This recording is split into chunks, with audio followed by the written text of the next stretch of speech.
प्रकाश पोपट लामखडे, आम आदमी पार्टी पुणे जिल्हा संघटक। आज या ठिकाणी सर्वसामान्य शेतकरी असतील, कामगार वर्ग असतील किंवा मेंढपाळ बांधव असतील, या सर्वांचा जीवाशी खेळणारा असा बिबट्याच्या प्रश्नासंदर्भात मी या ठिकाणी आमरण उपोषणासाठी बसलेला आहे। आमरण उपोषणाला बसत असताना सर्वप्रथम मी आपल्या पुणे जिल्ह्यात किंवा बाहेरील जिल्ह्यात देखील बिबट्यामध्ये ज्या बांधवांचा बिबट्याच्या हल्ल्यात मृत्यू झाला त्या सर्वांना सर्वप्रथम मी या ठिकाणी भावपूर्ण श्रद्धांजली वाहतो आणि ईश्वराने त्यांच्या आत्म्यास चिरशांती देव अशी आशा व्यक्त करतो।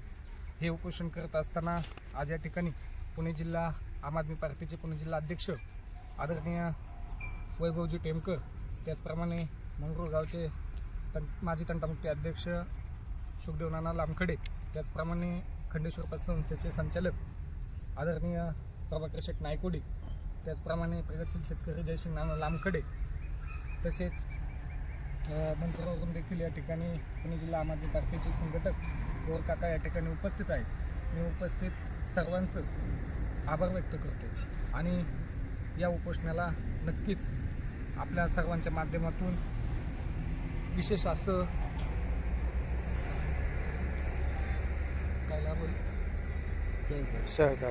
सर्व शेतकरी वर्गांचं किंवा आपण सर्वसामान्य लोकांचं सहकार्य लाभेल अशी आशा व्यक्त करतो। धन्यवाद। प्रामुख्याने काय मागण्या आहेत आपल्या?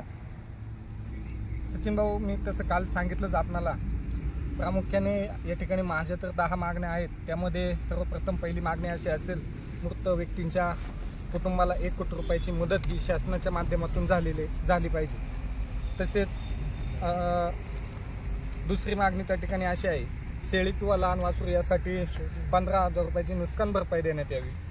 त्याचप्रमाणे गाय, बैल किंवा म्हैस किंवा आपल्या मेंढपाळ बांधवांचा घोडा देखील या ठिकाणी आमच्याच गावामध्ये 2 वेळा मृत्युमुखी पडलेला आहे। तर या मोठाल्या जनावरांसाठी 1 लाख रुपयाची मदत शासनाने करावी। तसेच काही जखमी व्यक्तींना शासनाकडून संपूर्ण दवाखाना खर्च, तसेच अपंगत्व आल्यानंतर 5 लाख रुपयांची आर्थिक मदत, तसेच पकडलेल्या बिबट्यांची संपूर्ण नसबंदी करण्यात यावी। तसेच पकडल्यानंतर बिबट्याला रेडिओ कॉलर लावणे बंधनकारक ठेवावे। म्हणजे रेडिओ कॉलर लावल्यानंतर की बिबट्या कोणत्या क्षेत्रामध्ये आहे, कुठे वावर आहे याची इत्थंभूत माहिती प्रशासनाला व स्थानिक ग्रामस्थांना राहील व आपल्याकडे असणारं माणिकडोहचं बिबट निवारण केंद्राची क्षमता वाढवण्यात यावी। तसेच सर्व वन कर्मचारी व संबंधित अधिकाऱ्यांचा शासनाकडून 1 कोटीचा विमा करण्यात यावा। कारण आपण रात्री अपरात्री अधिकाऱ्यांना फोन करतो त्यावेळेला ते तत्परतेने या ठिकाणी दाखल होतात, परंतु त्यांच्याही जीवाची कुठेतरी काळजी ही शासनाने घ्यावी। तसेच जुन्नर किंवा पूर्ण पुणे जिल्ह्यामध्ये पिंजऱ्यांची क्षमता वाढवण्यात यावी। कारण प्रत्येक गावामध्ये बिबट्यांचं प्रमाण, अगदी मंगरूळमध्ये 200 बिबट्या असतील, पण पिंजरे पाहिले तर 2 किंवा 3 आहेत आणि मग कधी आपण एखादी इंजुरी घडल्यानंतर त्या ठिकाणी आपण सावध होणार का, असाही प्रश्न कुठेतरी शेतकऱ्यांच्या मनामध्ये येतो। म्हणून पिंजऱ्यांची देखील क्षमता वाढवण्यात यावी।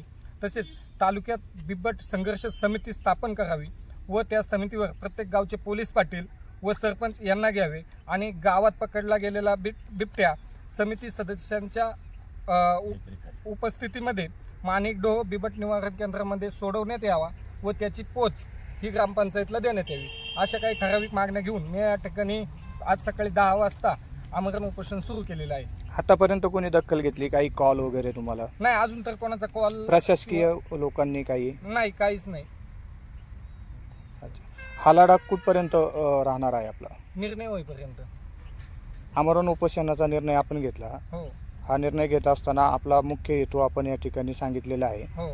परंतु प्रशासकीय लोकांनी जर टाळाटाळ केली तर आपले हे उपोषण कोणत्या टोकापर्यंत आपण घेऊन पोहोचवणार आहात?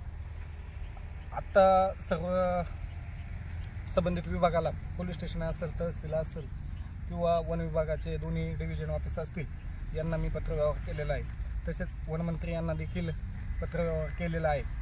जर त्यांनी यामधूनही दखल घेतली नाही, मग आम्ही सांगून तुम्हाला पत्रव्यवहार करून आम्हाला वाघ खातोय त्याची तुम्ही दखल नाही घेणार, आणि जर आमचं शेतकरी असेल, शेतकरी महिला असेल, यांनी शेतामध्ये काम करताना बिबट्याने जर त्यांच्यावर आत्मघातकी हल्ला केला आणि मग जो उद्रेक होतो त्यावेळेला तुम्ही काय करता? त्यामुळं या पुढील काळामध्ये नाही, हा निर्णय होईपर्यंत मी या गोष्टीवरती ठाम आहे की मी आमरण उपोषण सुरू ठेवणार. धन्यवाद.